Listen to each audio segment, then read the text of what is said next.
Good morning friends, আমি পুবালি। আশা করি আপনারা সবাই খুব ভালো আছেন। আমিও খুব ভালো আছি। তো আমার পরিবারের সমস্ত সদস্যকে জানাই শুভ নবমীর অনেক অনেক প্রীতি, শুভেচ্ছা ও ভালোবাসা। তো যাই হোক, 1 বছরের অপেক্ষা আবার শুরু হয়ে যাবে। সবার মনই অনেকটাই ভারাক্রান্ত হয়ে উঠছে, কারণ মায়ের এবার আবার বাপের বাড়ি থেকে শ্বশুর বাড়ি ফিরে যাওয়ার সময় হয়ে গেছে। তো যাই হোক, এই ভেবে আমাদের মন ভারাক্রান্ত করে বসে থাকলে তো চলবে না। এর সাথে সাথে আরেকটাই ভালো খবর, সেটা হচ্ছে যে মা যেমন চলে যাবে, তেমনি নার্সারিগুলো কিন্তু সেজে উঠছে ছোট ছোট সুন্দর সুন্দর ফুল গাছের চারা। মানে শীতকালীন বাগান তৈরি করবার তৎপরতা এখন কিন্তু আমাদের জোর কদমে চালাতে হবে। তো দেখুন, কিছুদিন আগেই আমি একটা ভিডিওতে শেয়ার করেছি যে কি ধরনের শীতকালীন ফুল গাছ খুব সহজে আপনারা চাইলে আপনাদের বাগানে করতে পারেন। কিন্তু ব্যাপার হচ্ছে, এই চারা গাছগুলো কেনার সময় আমাদের বিশেষ কিছু সতর্কতা অবলম্বন করা জরুরি। তো যদি সেগুলো আমরা করতে পারি, তাহলে সেই চারা গাছগুলোকে ঠিকভাবে লালিত পালিত করে সুন্দর রেজাল্ট পাওয়া আমাদের কাছে খুব একটা কষ্টসাধ্য হবে না। তো চলুন, সেই বিষয়গুলো কি আজকে সেগুলো নিয়ে একটু আলোচনা করা যাক। চলুন। তো দেখুন, শীতকালীন ফুল গাছ করতে গেলে আমি সবসময় বলছি, আবার বলে দিই, যে যেটা সবার আগে খেয়াল করতে হবে যে সেটা হচ্ছে যে আপনি গাছটাকে কি ধরনের প্লেসে রাখতে চাইছেন। আই মিন টু সে, যে আপনি কোথায় রাখবেন, মানে ব্যালকনি বা ছাদ, যেখানেই আপনি রাখুন না কেন, আপনাকে প্রথমে যে ব্যাপারটা খেয়াল করতে হবে সেটা হচ্ছে যে সেখানে সানলাইট কতক্ষণ থাকছে। ধরুন, এমন জায়গায় আপনি গাছের চারাগুলো রাখতে চাইছেন যেখানে সানলাইট হয়তো সকাল থেকে ওই 11টা, 11:30 এরকম পর্যন্ত থাকছে, তারপর থেকে কিন্তু আর সানলাইট সেই গাছগুলো পাচ্ছে না।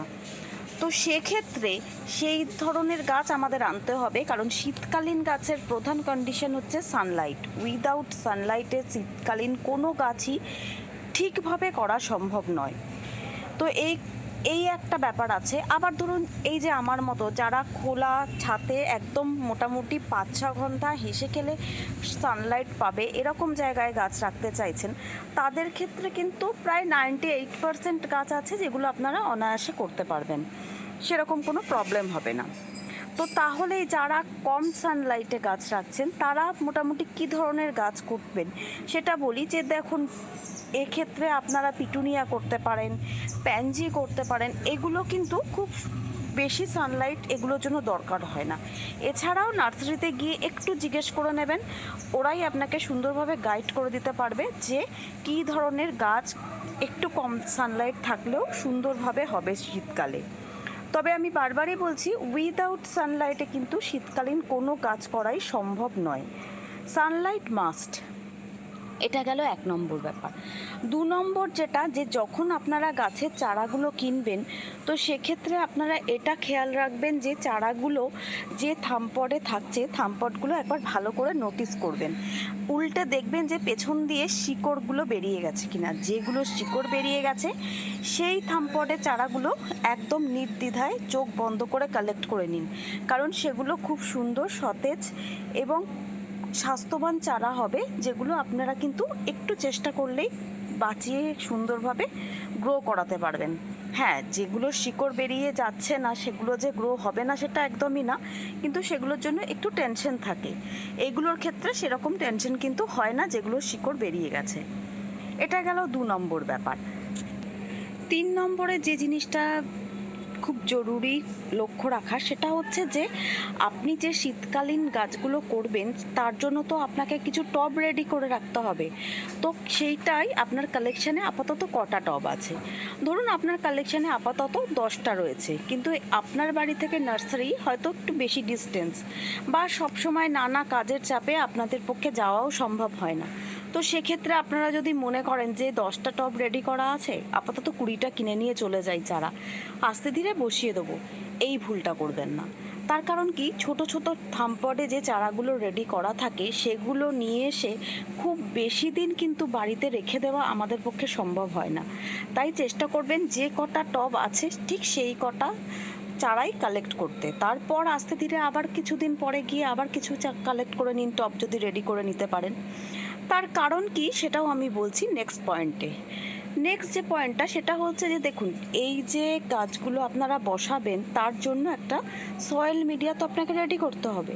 তো সেই সয়েল মিডিয়াটা কি হবে সেটা তো অবশ্যই আমি বলে দিচ্ছি। তার সাথে সাথে এটাই বলছি যে এই সয়েল মিডিয়াটা কিন্তু রেডি করেই, মানে আজকে রেডি করলেন কালকেই গাছগুলো নিয়ে এসে বসিয়ে দিলেন, এরকম করবেন না। শীতকালীন গাছ বসানোর জন্য এই সয়েল মিডিয়াটা মোটামুটি 4-5 দিন 7 দিন এরকম যদি একটু আগে থেকে রেডি করে রাখতে পারেন তাহলে কিন্তু খুবই ভালো হবে এবং শীতকালীন গাছগুলোও দুর্দান্ত হবে। তো এবার বলি কী ধরনের সয়েল মিডিয়া আপনারা রেডি করবেন। খুব সিম্পল, আমি সবসময় বলে থাকি খুব সোজাভাবে সহজভাবে গাছ করুন। কিচ্ছু না, 1 ভাগ প্লেন গার্ডেন সয়েল নিয়ে নিন, তার সাথে 2 ভাগ যে কোনো কম্পোস্ট, সেটা ভার্মি কম্পোস্ট হোক বা গোবর সার যদি হয় সেটা মিনিমাম 1 বছরের পুরনো নেবেন, বা যদি পাতা পচা সার বা কিচেন ওয়েস্ট গার্ডেন ওয়েস্ট দিয়ে আমি যেরকম সার তৈরি করে রাখি বাড়িতে সেরকম যদি রেডি করে রাখতে পারেন তাহলে সেগুলো যে কোনো জিনিস, যে কোনো কম্পোস্ট 2 ভাগ নিয়ে নেবেন। আর যে 1 ভাগ থাকছে সেই 1 ভাগে 50% নেবেন বাড়িঘর তৈরি করার বালি, আর 50% কোকোপিট। এই অ্যাড করে একটা সুন্দর মিডিয়া তৈরি করে নিন এবং তাতে একটু ট্রাইকোডার্মা অ্যাড করে দিন, দিয়ে এই মাটিটা রেডি করে নেবেন। তবে এক্ষেত্রে একটা বিষয় সতর্ক থাকা জরুরি, সেটা হচ্ছে যে শীতকালীন গাছের যে মাটিটা রেডি করছেন সেটা কখনোই একদম শুকনো খটখটে করবেন না, একটু যাতে হালকা ময়েশ্চার ভাবটা থাকে মাটিতে সেটা খেয়াল করবেন। মানে কি, মাটি পুরো একদম কড়া রোদে শুকিয়ে নেবার কোনো দরকার নেই, হালকা ময়েশ্চার থাকবে সেরকমভাবে মাটিটা রেডি করে একটু ছায়া জায়গায় রেখে দিন। তারপর 5-6 দিন পর সেই মাটিতেই গাছগুলো বসান, এই বিষয়টা খেয়াল রাখুন। নেক্সট যেটা খেয়াল রাখতে বলবো সেটা হচ্ছে যে গাছের যে চারাগুলো নিয়ে আসছেন সেগুলো নিয়ে আসার পরের দিনই কিন্তু বসাবেন না, মোটামুটি 2 দিন থেকে 3 দিন সেই চারাগুলোকে একটু রেখে দেবেন, একটু আপনার পরিবেশে সেটাকে মানিয়ে নেবার সুযোগ দেবেন, তারপর আস্তে আস্তে সেগুলোকে রিপোর্ট করবেন। এরপর যে ব্যাপারটা বলবো সেটা হচ্ছে যে এই যে গাছগুলো রিপোর্ট করছেন সেগুলোর ক্ষেত্রে আপনাদের যে বিষয়টা খেয়াল করতে হবে সেটা হচ্ছে টব সিলেকশন। আপনারা কি ধরনের টবে কি ধরনের গাছ করবেন। আমি আগেও বলেছিলাম, যেদিনকে আমি বলেছিলাম কি ধরনের ফুল গাছ খুব সহজে করা যায়, সেই ভিডিওতে আমি এটা বলেছিলাম যে কিছু কিছু গাছ আছে যেগুলো কি ধরনের টবে করা যাবে, সেগুলো আমি খুব সুন্দরভাবে এক্সপ্লেন করেছি। যদি প্রয়োজন মনে হয় সেই ভিডিওটা দেখে নেবেন, আর আমি সেই ব্যাপারটা এখানে রিপিট করলাম না। তো এরকমভাবে যদি আপনারা টপ সিলেকশন করে নিয়ে গাছের চারাগুলো কালেক্ট করে নিতে পারেন তাহলেই আপনাদের বাগানটা কিন্তু খুব সুন্দর হয়ে উঠবে।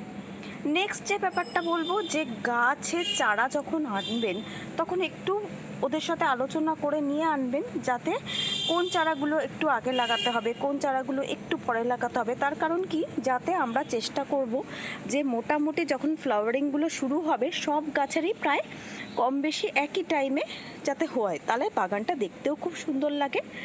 আর যে কারণে আমাদের করা, যে শীতকালীন বাগানটা সবসময় ফুলে ঝলমল করবে, সেই জিনিসটা আর কি সাকসেসফুলি করতে পারবো আমরা। তো মোটামুটি এই ধরনের জিনিসগুলো যদি আমরা একটু মাথায় রেখে গাছের চারাগুলো কালেক্ট করতে পারি তাহলেই খুব অনায়াসে আমরা কিন্তু শীতের বাগানকে খুব সুন্দরভাবে সাজিয়ে গুছিয়ে নিতে পারবো। তো যাই হোক, আপাতত বাগান সম্পর্কে মানে কী ধরনের চারা কিনবেন, কেনার সময় কী সতর্ক থাকা দরকার, এই বিষয়গুলো আমি আশা করি আপনাদের বোঝাতে পারলাম। চলুন এবার আরও কিছু টুকটাক কাজ আছে সেগুলো একটু ছেড়ে ফেলি, চলুন। এবারে কিছু বেগুন হারভেস্ট করে নিই। এই কদিন পুজো করে আর সেইভাবে হারভেস্ট করা হয়নি, বেগুনগুলো অনেক দিন রেডি হয়ে গেছে আর কেমন বুড়োও হয়ে গেছে দেখুন। এই যে দেখুন কেমন কালারগুলো ফেড হয়ে গেছে। অ্যাকচুয়ালি গাছের জিনিস আমি জেনারেলি এত দেরি করে মানে হারভেস্ট করি না, কিন্তু কি হয়েছে এবার এই পুজোর সময় এসে গেছে তো আর হারভেস্ট করাই হয়নি। বেশ কিছু বেগুন রেডি হয়ে গেছে চারিদিকে, দাঁড়ান একটু হারভেস্ট করে নিই। এই যে দেখুন বেগুনগুলো কালার ফেড হয়ে গেছে ঠিকই, কিন্তু শক্ত হয়নি, জানেন তো, বলে তো যে শক্ত না হলে বেগুন ঠিকই থাকে। যাই হোক, এই কটা বেগুন আপাতত হারভেস্ট করে নিলাম। চলুন দেখি আর আপনাদের কি করা যায় বাগানের কাজকর্ম, চলুন। আর আরেকটা জিনিস দেখাই আপনাদের।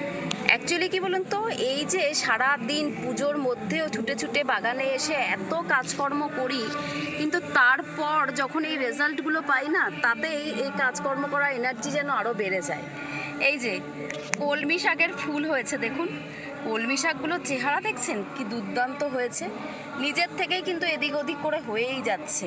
আর আজকেই মানে এই প্রথম ফুল হলো, প্রত্যেক বছরই হয় কিন্তু এবছর এই প্রথম হলো আর কি। যাই হোক, এবার আস্তে আস্তে আমারও বিদায় নেওয়ার সময় হয়ে যাচ্ছে। ভিডিও তো আমি শেষ করি আপনাদের সাথে কিছু ফুলের দেখা সাক্ষাৎ করিয়ে দিয়ে। তো আজকে এই টেকোমাগুলো দেখাই, দেখুন কি দুর্দান্ত এক ঝাঁক হয়েছে। এই সময় জেনারেলি এই গাছে আর ফুল কিন্তু হয় না, আস্তে আস্তে কমের দিকেই চলে যায়। আর এই গাছটায় জেনারেলি আনার পর থেকেই খুব বেশি ফুল হয়নি, তাও দেখুন কি দারুণ লাগছে। তো যাই হোক, যদি আমার ভিডিওটা আপনাদের ভালো লেগে থাকে তাহলে অনেক অনেক ভালোবাসা দিয়ে আমার পাশে থাকবেন, আর একটু লাইক আর শেয়ার অবশ্যই করে দেবেন। আর যারা আমার নতুন বন্ধু আছো বা আছেন, তাদেরও যদি ভিডিওটা ভালো লেগে থাকে, যদি ইনফরমেটিভ মনে হয়, তাহলে প্লিজ চ্যানেলটা সাবস্ক্রাইব করে বেল আইকনটা প্রেস করে দিও। খুব তাড়াতাড়ি আবার একটা নতুন ভিডিওর সাথে দেখা হচ্ছে। আজকের মতো তাহলে বিদায়, টাটা।